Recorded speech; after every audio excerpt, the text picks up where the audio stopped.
Sir നമസ്കാരം. നമസ്കാരം. ഇന്നിപ്പോൾ മുഖ്യധാരാ മാധ്യമങ്ങൾ ഉൾപ്പെടെ ചർച്ച ചെയ്യുന്നൊരു വിഷയം യൂട്യൂബർ രാജൻ ജോസഫിൻ്റെ അറസ്റ്റാണ്. കഴിഞ്ഞ കുറച്ച് ദിവസങ്ങൾക്ക് മുമ്പ് അദ്ദേഹത്തെ അറസ്റ്റ് ചെയ്യുകയും പിന്നീട് ജാമ്യത്തിൽ വിടുകയും ചെയ്യുകയുണ്ടായി. പത്തനംതിട്ട ജില്ലാ പഞ്ചായത്ത് അംഗം ശ്രീനാദേവി കുഞ്ഞമ്മയെ അപകീർത്തികരമായ രീതിയിൽ അവരെ അവഹേളിക്കുന്ന തരത്തിൽ അശ്ലീലകരങ്ങളായ പദപ്രയോഗങ്ങൾ കൊണ്ട് വീഡിയോ ചെയ്തു എന്നുള്ള കേസിനെ ആസ്പദമാക്കിയിട്ടാണ്, അവരുടെ പരാതിയെ തുടർന്നാണ് രാജൻ ജോസഫിനെതിരെ കേസ് വരികയും അറസ്റ്റ് രേഖപ്പെടുത്തുകയും പിന്നീട് ജാമ്യത്തിൽ വിട്ടയക്കുകയും ചെയ്തത്. ഈ അറസ്റ്റ് രേഖപ്പെടുത്തുന്ന സമയത്ത് യൂത്ത് കോൺഗ്രസ് പ്രവർത്തകരുടെ ഭാഗത്തു നിന്നും രാജൻ ജോസഫിനെതിരെ മർദ്ദനമുണ്ടാകാതിരിക്കാൻ വേണ്ടി പോലീസ് പണിപ്പെടുന്ന കാഴ്ച നമ്മൾ ആ ദൃശ്യങ്ങളിൽ നിന്ന് കണ്ടതാണ്.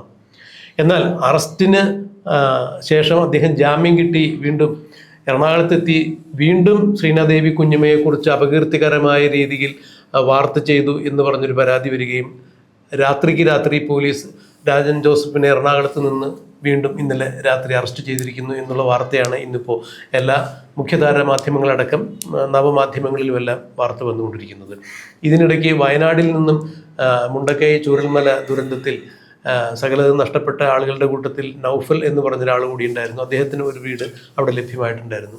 അദ്ദേഹത്തിൻ്റെ വീട് ചോർന്നൊലിക്കുന്നതുമായി ബന്ധപ്പെട്ട് അദ്ദേഹം നേരത്തെ ഈ വീട് നിർമ്മാണവുമായി ബന്ധപ്പെട്ട് ഊരാളുങ്കൽ സൊസൈറ്റിക്കെതിരെ അദ്ദേഹം ഒരു പരാമർശം നടത്തിയിട്ടുണ്ടായിരുന്നു. ഈ നൗഫലിനെ കുറിച്ചും രാജൻ ജോസഫ് വളരെ അപകീർത്തികരമായ വാർത്ത ചെയ്തു എന്ന് പറഞ്ഞ് അദ്ദേഹവും ഇപ്പോൾ രാജൻ ജോസഫിനെതിരെ ഒരു കേസ് നൽകിയിട്ടുണ്ട്. സാർ, ഈ നേരായ സമയത്ത് സമൂഹത്തോട് തുറന്നു പറയുന്ന ഒരു പ്രവണത കാലങ്ങൾക്ക് മുമ്പ് സാറിനെ പോലുള്ള മാധ്യമപ്രവർത്തകർ മാതൃകയാക്കി സ്വീകരിച്ചതാണ്. അതായത് അധികാര കേന്ദ്രത്തിൽ നിന്ന് എത്ര വലിയ ഭീഷണി ഉണ്ടായാലും സത്യം തുറന്നു പറയാൻ ഒരു കാരണവശാലും മടിയില്ല. നബ്രുവാൽ സത്യം അപ്രിയമായ സത്യത്തെ തുറന്നു പറയരുത് എന്നുള്ളത് മാധ്യമധർമ്മത്തിൽ ഒരു കാരണവശാലും അംഗീകരിക്കത്തക്കതല്ല. അപ്പോൾ സത്യം ജനങ്ങളോട് തുറന്നു പറയും. ആ സത്യം തുറന്നു പറയുന്നതിന് വേണ്ടി എത്ര തന്നെ കൊടിയ പീഡനങ്ങളും യാതനകളും സഹിക്കേണ്ടി വന്നാലും അത് പറയും. സാറിൻ്റെ പത്രപ്രവർത്തന ജീവിതത്തിലും അതുണ്ടായിട്ടുണ്ട്. അനാവശ്യമായ കേസുകളും ജയിൽവാസവും എല്ലാം സത്യം തുറന്നു പറഞ്ഞതിൻ്റെ പേരിൽ ഉണ്ടായിട്ടുണ്ട്. ഇവിടെ രാജൻ ജോസഫിനെ സംബന്ധിച്ചിടത്തോളം അദ്ദേഹം ഒരു വാർത്ത ചെയ്തു, അത് അപകീർത്തികരമായ വാർത്തയാണ് എന്ന് ശ്രീനാദേവി കുഞ്ഞമ്മ ചൂണ്ടിക്കാണിച്ചു. അവരുടെ പരാതിയിന്മേൽ അറസ്റ്റ് നടന്നു. അത് ആ കേസിൽ ജാമ്യം കിട്ടി വീണ്ടും പുറത്തിറങ്ങിയപ്പോൾ അദ്ദേഹം വീണ്ടും അപകീർത്തികരമായ വാർത്ത ചെയ്തു എന്നാണ് പറയുന്നത്. മറ്റൊരു പരാതി കൂടി വന്നിട്ടുണ്ട്. യഥാർത്ഥത്തിൽ ഇത്തരം അറസ്റ്റുകൾ രേഖപ്പെടുത്തുന്നതിന് മുമ്പ് പാലിക്കേണ്ട നടപടിക്രമങ്ങൾ പലതുണ്ടല്ലോ. പോലീസിൻ്റെ ഭാഗത്തു നിന്ന് അത്തരം എന്തെങ്കിലും നടപടികളിലെ വീഴ്ചകൾ ഇതിൽ ചൂണ്ടിക്കാണിക്കാൻ അങ്ങേക്ക് സാധിക്കുന്നുണ്ടോ? അതായത് ശ്രീനാദേവി കുഞ്ഞമ്മയുടെ പരാതി ജനീനാണ് എന്ന് വിശ്വസിക്കുന്ന ഒരാളാണ് ഞാൻ. ഇത്തിരി കടന്നു കയറി അശ്ലീല പദപ്രയോഗങ്ങളോ ദ്വയാർത്ഥ പ്രയോഗങ്ങളോ ഉപയോഗിച്ച് കഴിഞ്ഞാൽ തീർച്ചയായും സെക്ഷൽ എക്സ്പ്ലിസിറ്റായ കാര്യങ്ങൾ വന്നു കഴിഞ്ഞാൽ IT ആക്ട് 67 അട്രാക്റ്റ് ചെയ്യുന്നതാണ്. പക്ഷേ ചില നടപടിക്രമങ്ങളുടെ ഏതിനാണെന്ന് ശരി, ഇതിൻ്റെ സത്യാവസ്ഥ രാജൻ ജോസഫ് അങ്ങനെ എന്തെങ്കിലും പ്രസിദ്ധീകരിക്കുന്ന കാര്യമുണ്ടെങ്കിൽ അദ്ദേഹത്തിന് അതിനെന്ത് തെളിവുണ്ടോ ഇല്ലേ എന്ന് പരിശോധിക്കേണ്ടത് പോലീസിൻ്റെ ഡ്യൂട്ടിയാണ്. അതിനാണ് അർണേഷ് കുമാർ വേഴ്സ് ബീഹാർ എന്ന് പറയുന്ന സുപ്രീം കോടതിയുടെ വിധിയിൽ കൃത്യമായി കോടതി പറഞ്ഞിട്ടുള്ളത് 7 വർഷത്തിന് താഴെ ശിക്ഷ കിട്ടുന്ന വകുപ്പുകളുള്ള കേസിൽ BNSS 35(3) പ്രകാരം നോട്ടീസ് കൊടുത്ത് ആർക്കാണോ അവർക്ക് പറയാനുള്ള കാര്യങ്ങളും രേഖകൾ സമർപ്പിക്കാനുള്ള കാര്യങ്ങളും സമയം കൊടുക്കണം. അല്ലാതെ നേരെ ഒന്ന് അറസ്റ്റ് ചെയ്ത് കൊണ്ടുപോകാനൊന്നും അധികാരം പോലീസിനില്ല. ഇപ്പോൾ ആദ്യം അദ്ദേഹത്തെ അറസ്റ്റ് ചെയ്തതും രണ്ടാമത് അറസ്റ്റ് ചെയ്തതും ഇത്തരം നടപടിക്രമങ്ങൾ പാലിക്കാതെയാണ് എന്നുള്ളത് വളരെ കൃത്യമാണ്. അത് രണ്ട് കേസായി മാറില്ലേ സാറേ? ആദ്യത്തെ കേസിന്റെ അറസ്റ്റ് കഴിഞ്ഞു, ജാമ്യത്തിൽ വിട്ടു, വീണ്ടും മറ്റൊരു കേസ് വരുമ്പോൾ രണ്ടാമത്തെ കേസായിട്ടല്ലേ? തീർച്ചയായിട്ടും ഇത് രണ്ടാമത്തെ കേസാണ്. എത്ര കേസ് വന്നാലും പുതിയ പുതിയ കേസുകളാണ്.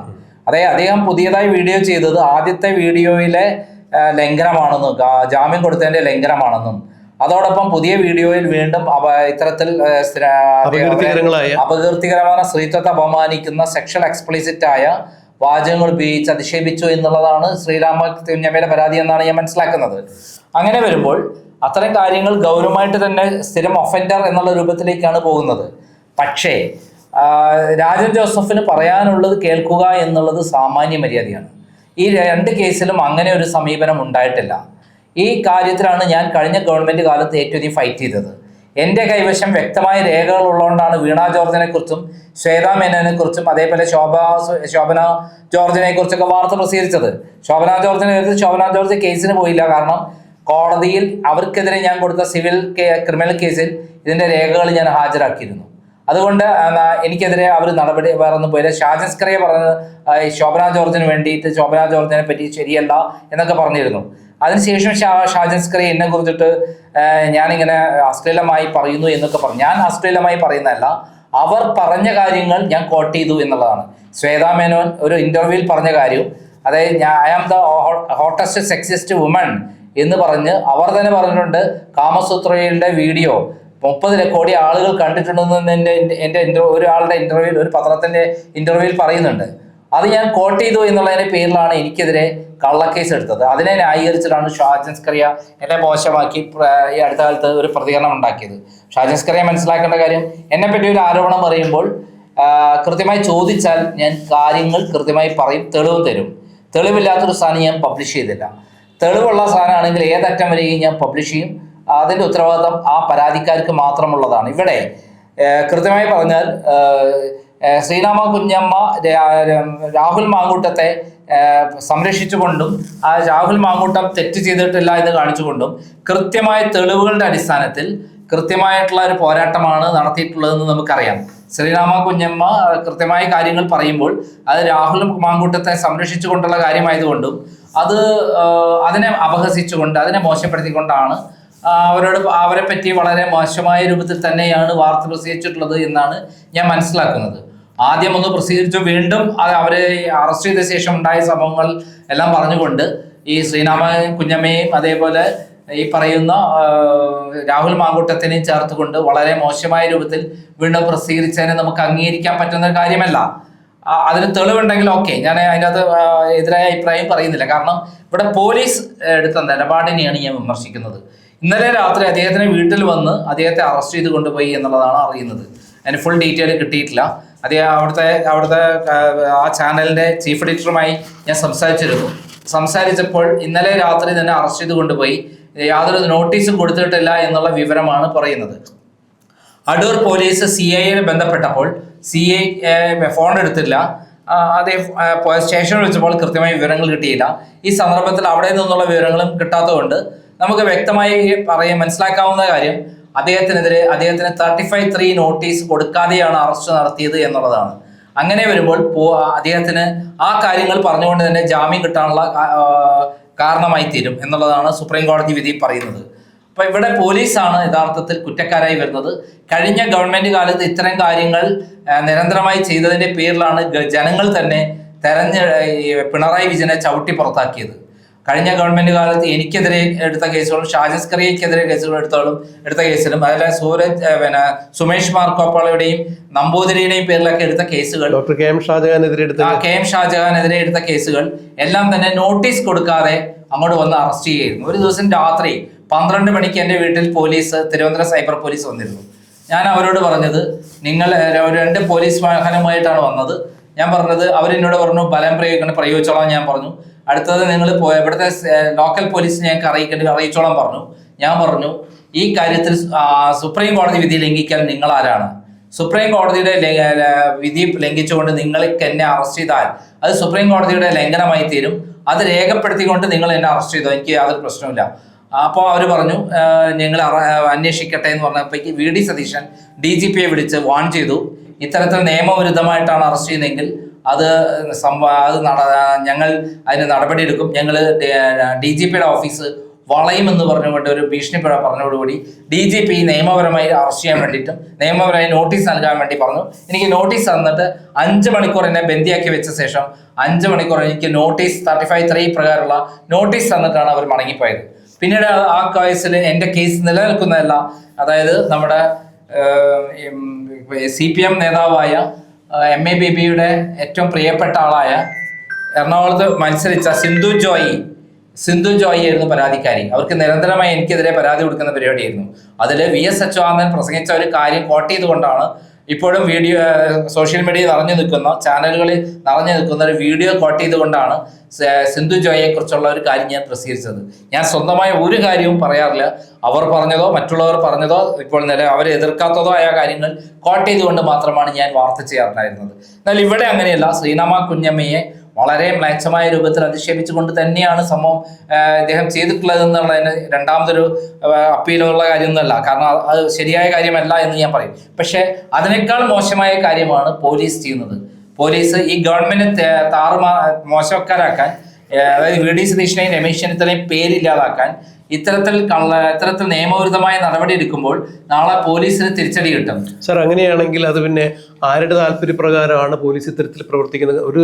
ഒരാൾ അറസ്റ്റ് ചെയ്യുമ്പോൾ നിയമപ്രകാരമുള്ള നടപടിക്രമങ്ങൾ പാലിക്കാതെ അറസ്റ്റ് ചെയ്യുക എന്ന് പറഞ്ഞാൽ അവിടെ ആരുടെയെങ്കിലും ഒരു താല്പര്യപ്രകാരമായിരിക്കണമല്ലോ പോലീസ് ഇത്തരത്തിൽ പെരുമാറുക. അങ്ങനെയാണെങ്കിൽ അല്ല, ആരുടെ താല്പര്യം പ്രകാരമാണ്? ഞാൻ കേട്ടെ, എന്നെ അറസ്റ്റ് ചെയ്യാൻ ഇവിടുത്തെ പോലീസുകാർക്ക് ഒരു താല്പര്യം ഉണ്ടായിരുന്നു. അല്ല, സാറിനെ സംബന്ധിച്ചിടത്തോളം പിണറായി വിജയൻ എന്ന രാഷ്ട്രീയ നേതാവിനെ സംബന്ധിച്ചിടത്തോളം നന്ദകുമാർ എന്ന മാധ്യമപ്രവർത്തകൻ അദ്ദേഹത്തിന്റെ കണ്ണിലെ കരടാണ്. അപ്പോൾ തീർച്ചയായും ചില അപ്രിയമായ സത്യങ്ങൾ വിളിച്ചു പറയുന്നു, സർക്കാരിന് അത് ദോഷമുണ്ടാക്കുന്നു, വ്യക്തിപരമായി പിണറായി വിജയൻ എന്ന രാഷ്ട്രീയ നേതാവിന് ദോഷമുണ്ടാക്കുന്നു. അതുകൊണ്ട് ആ മാധ്യമപ്രവർത്തകനെ ഇല്ലായ്മ ചെയ്യേണ്ടത് അന്നത്തെ പിണറായി വിജയൻ സർക്കാരിന്റെ ആവശ്യമായിരുന്നു. അതിന് നിയമവിരുദ്ധമായ മാർഗങ്ങൾ സ്വീകരിച്ചു എന്നുള്ളത് കൊണ്ടാണ് അവർ പിണറായി വിജയൻ കൊടുക്കുന്നത്. പിണറായി വിജയന്റെ ഓഫീസിൽ നിന്നും പിണറായി വിജയൻ, പി ശശിയും അതായത് ADGP അജിത് കുമാറും ഒക്കെയാണ് ഇതിന് വേണ്ടിയിട്ട് എന്നെ അറസ്റ്റ് ചെയ്യാൻ വേണ്ടിയിട്ട് നിർദ്ദേശം കൊടുക്കുന്നത്. പക്ഷെ അറസ്റ്റ് ചെയ്തപ്പെട്ട പോലീസുകാരൊക്കെ കുടുങ്ങാൻ പോവുകയാണ്. എൻ്റെ കേസുകളൊക്കെ തന്നെ ഹൈക്കോടതിയിൽ കോഷ്യം കൊടുത്തിട്ടുണ്ട്, എല്ലാം കോഷ്യപ്പെടും എന്നുള്ളതാണ് എൻ്റെ അറിവ്. അങ്ങനെ വരുമ്പോൾ തിരിച്ച് കേസ് കൊടുക്കാൻ പറ്റും. എനിക്കെതിരെ എടുത്ത നടപടികളിലൊക്കെ തന്നെ 35(3) പ്രകാരമുള്ള നോട്ടീസോ അല്ലെങ്കിൽ ആ വകുപ്പ് പുതിയ നിയമം വരുന്നതിന് മുമ്പ് CRPC 41(1) പ്രകാരമുള്ള നോട്ടീസോ എനിക്ക് തരാതെയാണ് എന്നെ അറസ്റ്റ് ചെയ്തിട്ടുള്ളത്. എന്നെ അറസ്റ്റ് ചെയ്യുമ്പോൾ യാതൊരു കാര്യങ്ങളും പാലിച്ചിട്ടില്ല. ഇവിടെ അറസ്റ്റ് ചെയ്യുമ്പോൾ പാലിക്കേണ്ട 2 കാര്യങ്ങളുണ്ട്.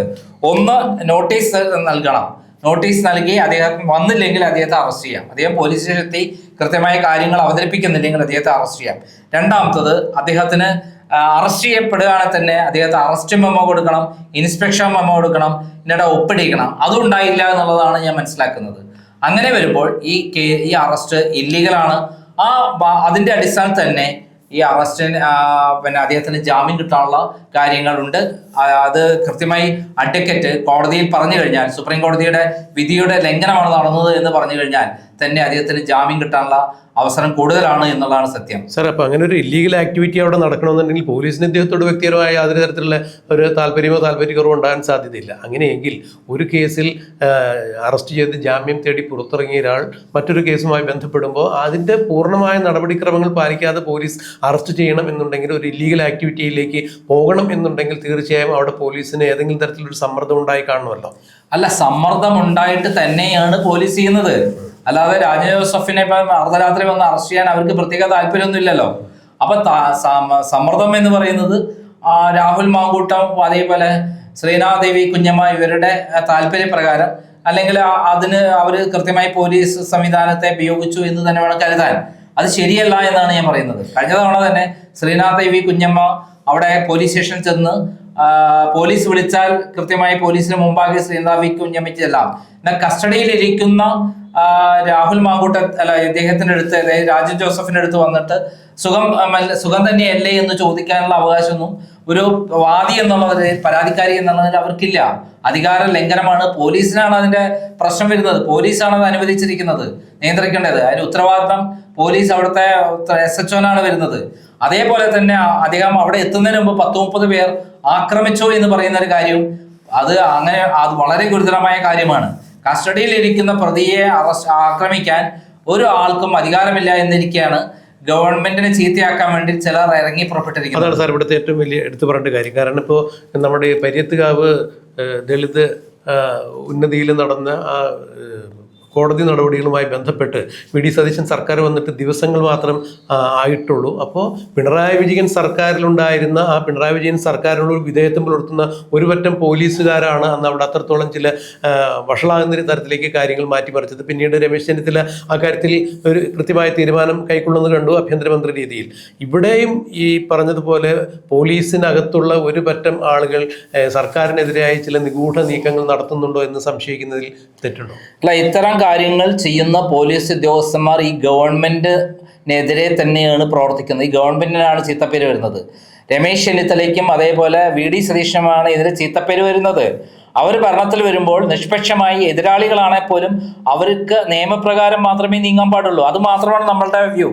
അതായത് ശ്രീനാദേവി കുഞ്ഞമ്മയ്ക്ക് കൊടുത്ത പരാതി കേസ് എടുക്കണ്ട എന്നുള്ളതല്ല, കേസിൽ നടപടി വേണം, നടപടിക്രമങ്ങൾ പാലിച്ച് അദ്ദേഹത്തിന് പറയാനുള്ള അവസരം കൊടുത്ത് 35(3) പ്രകാരം നോട്ടീസ് കൊടുത്ത് അദ്ദേഹം പോലീസ് സ്റ്റേഷൻ വന്നിട്ട് അറസ്റ്റ് ചെയ്യാം. അല്ലെ പോലീസ് സ്റ്റേഷൻ വന്നിട്ട് തെളിവൊന്നുമില്ല, ഇതിന് ആസ്പദമായ തെളിവുകളുടെ അദ്ദേഹത്തെ അറസ്റ്റ് ചെയ്യാം. ആ നടപടിക്രമം പൂർത്തിയാക്കണം എന്ന് മാത്രമാണ് പറയുന്നത്. ഒരാൾക്കെതിരെ കേസെടുക്കാൻ പാടില്ല, രാജൻ ജോസഫിനെതിരെ കേസെടുക്കാൻ പാടില്ല എന്ന് പറയാൻ നമ്മളെ ആളല്ല. എനിക്കെതിരെ കേസെടുക്കാൻ പാടില്ല എന്ന് പറയാൻ പറ്റില്ല. എനിക്കെതിരെ ഒരാൾക്ക് പരാതി കൊടുക്കാം, പക്ഷെ പരാതി പരിശോധിക്കണം. എന്നെ അറസ്റ്റ് ചെയ്ത കേസിൽ ഒറ്റ പരാതി പ്രകാരം ഒന്നും അന്വേഷിക്കാതെയാണ് എന്നെ അറസ്റ്റ് ചെയ്ത് ജയിലിൽ അടച്ചത്. ഒരു നോട്ടീസും തന്നില്ല, എന്റെ ഭാഗം കേട്ടില്ല, പരാതി കൊടുക്കുന്ന മോളിൽ നിന്നുള്ള ഉത്തരവ് പ്രകാരം എന്നെ അറസ്റ്റ് ചെയ്യാണ് ചെയ്തത്.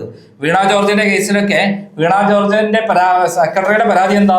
അപകീർത്തികരമായ വാർത്ത പ്രസിദ്ധീകരിച്ചുകൊണ്ട് എനിക്കെതിരെ കേസെടുക്കണം എന്നാണ്. അത് മണിക്കൂറുകൾ കൊണ്ട് അത് എറണാകുളം സൈബർ പോലീസിലെത്തുകയും എന്നെ പെട്ടെന്ന് വന്ന് അറസ്റ്റ് ചെയ്യുകയും ചെയ്യാണ്. എന്നെ അറസ്റ്റ് ചെയ്യാൻ അങ്ങനെ പറ്റില്ല, എനിക്ക് നോട്ടീസ് തരികയാണ് വേണ്ടത്. എന്നിട്ട് എന്റെ ഭാഗം കേൾക്കണം. എന്താണ് അതിൽ അപകീർത്തികരമായ വാർത്ത എന്ന് പറഞ്ഞിട്ട് കേസെടുക്കാൻ പോലീസിന് അധികാരമില്ല എന്നുള്ള സ്ഥലത്താണ് IT Act 67 ചേർത്തുകൊണ്ട് കേസെടുത്തത്. എന്നിട്ടോ അർദ്ധരാത്രി അന്ന് വീഡിയോ കോൺഫറൻസിലൂടെയാണ് എന്നെ ഹാജരാക്കുന്നത്. എന്റെ അഡ്വക്കേറ്റ് പോലും ഹാജരാകാൻ പറ്റുന്നില്ല. അങ്ങനെ ജയിലിൽ അടയ്ക്കപ്പെടുന്നു. പിന്നീട് കോടതി തന്നെ ബോധ്യപ്പെടുകയാണ് ഈ കേസ് നിൽക്കില്ല എന്നുള്ളത്. ഹൈക്കോടതിയിൽ ഇപ്പോൾ കോഷ്യം കൊടുത്തപ്പോൾ ഓരോ തവണയും വീണ ജോർജ് കാല് പിടിക്കണമെന്ന് മാറ്റിവെക്കണമെന്ന്. കാരണം കേസ് നിൽക്കില്ല. അതിൽ ഞാൻ പറഞ്ഞിരിക്കുന്നത്, എനിക്ക് വന്ന കത്തിൽ വന്ന ഒരു വരികളാണ് ഞാൻ കോട്ട് ചെയ്തിരിക്കുന്നത്. ആ കോട്ട് ചെയ്ത വരികൾക്ക് മുമ്പാകെ എന്നെ കൊടുക്കാൻ വേണ്ടി വീണ ജോർജ് ഒരു പെൻഡ്രൈവ് എത്തിക്കുകയാണ്. അവരാരെടുത്തോ ഒരാളെടുത്ത് എന്നെ എടുത്ത് കൊടുത്തയക്കുകയാണ്. എന്നിട്ട് ഞാനത് പ്രസിദ്ധീകരിച്ച് കഴിഞ്ഞാൽ ഞാൻ കൊടുക്കുമെന്ന് അറിയാം. എന്നാൽ ഞാനത് പ്രസിദ്ധീകരിച്ചില്ല. പകരം എന്റെ കൈവശം അങ്ങനെ ഒരു വീഡിയോ ഇല്ല എന്നാണ് ഞാൻ പറഞ്ഞത്. അതിന് പോലുമാണ് കള്ളക്കേസ് എടുത്ത് എന്നെ അറസ്റ്റ് ചെയ്തത്. അതുപോലെ ഒരു സംഭവം ആർക്കെതിരെ ഈ ഗവൺമെന്റ് കാലത്ത് വരാൻ പാടില്ല. VD സതീശന്റെ പേരിലും അതേപോലെ രമേശ് ചെന്നിത്തലയുടെ പേരിലും അത്തരം ചെളിവാരി എറിയാനുള്ള നീക്കം ഒരിക്കലും അംഗീകരിക്കാൻ പറ്റില്ല. അത് ശ്രീനാമ കുഞ്ഞമ്മയായാലും അതേപോലെ രാഹുൽ മാങ്കൂട്ടമായാലും അത് ചെയ്യാൻ പാടില്ല. രാഹുൽ മാങ്കൂട്ടത്തിനെതിരെ കഴിഞ്ഞ തവണ പോലീസ് കാട്ടിക്കൂട്ടിയ കോപ്രായങ്ങൾ നമ്മൾ കണ്ടിട്ടില്ലേ? അതിനെ നമ്മൾ എതിർത്തിട്ടില്ലേ? അദ്ദേഹത്തിനെതിരെ കള്ളക്കേസ് എടുത്ത് അദ്ദേഹത്തിനെ അറസ്റ്റ് ചെയ്യുകയായിരുന്നില്ലേ? അദ്ദേഹത്തിനെതിരെയുള്ള ഏതെങ്കിലും കേസ് നിലനിൽക്കുമോ? ഒരു കേസും നിലനിൽക്കില്ല. പിണറായി വിജയന്റെ പ്രത്യേക താല്പര്യപ്രകാരമല്ലേ വിവാഹിതയായ ഒരു പെൺകുട്ടി കൊല്ലങ്ങൾക്ക് മുമ്പ് താനും അദ്ദേഹവുമായിട്ട് ലൈംഗിക ബന്ധത്തിൽ ഏർപ്പെട്ടിട്ടുണ്ടായിരുന്നു എന്ന് പറഞ്ഞുകൊണ്ട് അതിപ്പോൾ ബലാത്സംഗമാണെന്ന് പറഞ്ഞുകൊണ്ട് അവർ കേസെടുപ്പിച്ചത്. സുപ്രീം കോടതിയുടെ വിധി എന്താണ്? പരസ്പര അംഗീകാരത്തോടെയുള്ള ലൈംഗിക ബന്ധങ്ങൾ കുറ്റകരമല്ല, അത് ബലാത്സംഗമായി കാണാൻ പറ്റില്ല എന്നുള്ളതാണ്. അങ്ങനെയുള്ള സ്ഥലത്താണ് കേരളത്തിൽ നിരന്തരമായിട്ട് രാഹുൽ മാങ്കൂട്ടത്തിനെതിരെ കേസെടുത്തുള്ളത്. അങ്ങനത്തെ ഒരു കേസിന്റെ കാര്യത്തിലാണ് ഇത് തെറ്റാണ് എന്ന് പറഞ്ഞുകൊണ്ട് പെൺകുട്ടികൾക്ക് ഉത്തരവാദിത്തമുണ്ട് എന്ന് പറഞ്ഞുകൊണ്ട് ഇതിലെ പരാതിക്കാരികളായ പെൺകുട്ടികൾ അർദ്ധരാത്രി പോലും രാഹുൽ മാങ്കൂട്ടത്തിന് വാട്സപ്പ് ചാറ്റ് ചെയ്തിട്ടുണ്ട് എന്ന് പറഞ്ഞുകൊണ്ട് ശ്രീനാദേവി കുഞ്ഞമ്മ രംഗത്ത് വരികയും അതിന്റെ സത്യാവസ്ഥ ബോധ്യപ്പെടുത്തുകയും ചെയ്യുന്നത്. ഇതിനെതിരെയാണ് ശ്രീനാദേവി കുഞ്ഞമ്മയ്ക്കെതിരെയും രാഹുൽ മാങ്കൂട്ടത്തിനെയും ബന്ധപ്പെടുത്തിക്കൊണ്ട് വളരെ മോശമായ ഭാഷയിൽ രാജൻ ജോസഫ് വാർത്ത ചെയ്ത് അത് ശരിയായ നടപടിയായിട്ട് നമുക്ക് കാണാൻ പറ്റില്ല. പക്ഷെ അതിന് നടപടിക്രമങ്ങളുണ്ട്. നടപടിക്രമങ്ങൾ പരാജയപ്പെട്ടാൽ അത് രമേശ് ചെന്നിത്തലയ്ക്കും അതേപോലെ VD സതീശനും ചീത്തപ്പേരാകും. അങ്ങനെ ചീത്തപ്പേര് വരണം എന്നുള്ള ഉദ്ദേശത്തോടുകൂടി പ്രവർത്തിച്ച പോലീസ് ഉദ്യോഗസ്ഥർ ആരായാലും അവർക്കെതിരെ ശക്തമായ നടപടി വേണമെന്നുള്ളതാണ് നമ്മുടെ അഭിപ്രായം. ഇവിടെ സാറ് പറഞ്ഞത് വളരെ വ്യക്തമാണ്. നിയമത്തിന്റെ വഴിക്ക് പോകട്ടെ, കുറ്റക്കാരെന്ന് കണ്ട ആളുകൾക്കെതിരെ അല്ലെങ്കിൽ പരാതി ഉണ്ടെങ്കിൽ അന്വേഷിക്കപ്പെട്ടെ, അറസ്റ്റ് ചെയ്യട്ടെ. പക്ഷെ ഇതിനെല്ലാം കൃത്യമായ നടപടിക്രമങ്ങളുണ്ട്. നടപടിക്രമങ്ങൾ പാലിച്ചുകൊണ്ടായിരിക്കണം ഇത്തരം കാര്യങ്ങളിലേക്ക് പോലീസ് കടക്കേണ്ടത്. അല്ലെങ്കിൽ ആരുടെയെങ്കിലും ചട്ടുകമായി വർത്തിക്കാൻ പാടില്ല. വാദി എന്ന് പറയുന്നവർക്ക്, പ്രതി എന്ന് പറയുന്നവർക്ക് തുല്യനീതി കിട്ടണം. അവർക്ക് പറയാനുള്ള കാര്യങ്ങൾ പറയാനുള്ള അവസരം കൊടുക്കണം എന്ന് മാത്രമാണ് ഒരു മാധ്യമം എന്ന രീതിയിൽ അല്ലെങ്കിൽ ഒരു മാധ്യമ പ്രവർത്തനം എന്ന രീതിയിൽ ഇവിടെ നന്ദകുമാർ സാർ ചൂണ്ടിക്കാണിച്ചത്. എനിക്ക് പറയാനുള്ള, എനിക്കെതിരെ കഴിഞ്ഞ ഗവൺമെന്റ് എടുത്ത 16-17 കേസുകളുണ്ട്. അതിൽ 4 കേസുകൾ വളരെ SC/ST അട്രോസിറ്റി ഒക്കെ നിയമപ്രകാരം എടുത്തിരിക്കുന്നത് ഒരിക്കലും എടുക്കാൻ പറ്റാത്ത വിധത്തിലുള്ള കേസാണ്. അതിന് തെളിവ് കോടതിയിൽ എത്തുകയാണ്. എന്നിട്ട് പോലും അത് കുറ്റപത്രം സമർപ്പിച്ചു. വ്യാജ വിറ്റ്നസ് ഉണ്ടാക്കി വെറുതെ എന്നിട്ട് കൊടുത്തു. അതായത് ഡിജിറ്റൽ തെളിവുകൾ അടക്കം 130 തെളിവുകൾ അടക്കമാണ് ഞാൻ തിരിച്ച് കൊടുത്ത് കേസെടുപ്പിച്ചത്. അവർക്കെതിരെ ഈ വീണ ജോർജ് അടക്കം, അഞ്ജു വിജയ പ്രദീപ് അടക്കം, ശ്രീജിത്ത് അടക്കം 8 പേർക്കെതിരെയാണ് ഞാൻ വ്യക്തമായ തെളിവുകൾ ഹാജരാക്കി കേസെടുപ്പിച്ചത് എന്ന് പ്രത്യേകം മനസ്സിലാക്കണം. അതായത് എനിക്കെതിരെ എടുത്ത കേസുകൾ, ഞാൻ ജയിൽ പോയ അടക്കമുള്ള കേസുകൾ എന്നോട് എന്താണ് ശരി, എന്റെ ഭാഗം എനിക്ക് എന്താണ് പറയാനുള്ളത് കേട്ടിട്ടില്ല പോലീസ്. അങ്ങനെ കള്ളക്കേസ് എടുത്തിട്ടാണ് എന്നെ ജയിലിൽ അടച്ചിട്ടുള്ളത്. അപ്പൊ ഇത്തരം കാര്യങ്ങളിൽ ഒരു കാരണവശാലും നമുക്ക് അംഗീകരിക്കാവുന്ന കാര്യമല്ല. ഈ ഗവൺമെന്റിനെ ചീത്തപ്പെടുത്താൻ പോലീസുകാർ ശ്രമിച്ചാൽ, ആര് ശ്രമിച്ചാൽ അതിനെതിരെ നമ്മൾ പോരാടും.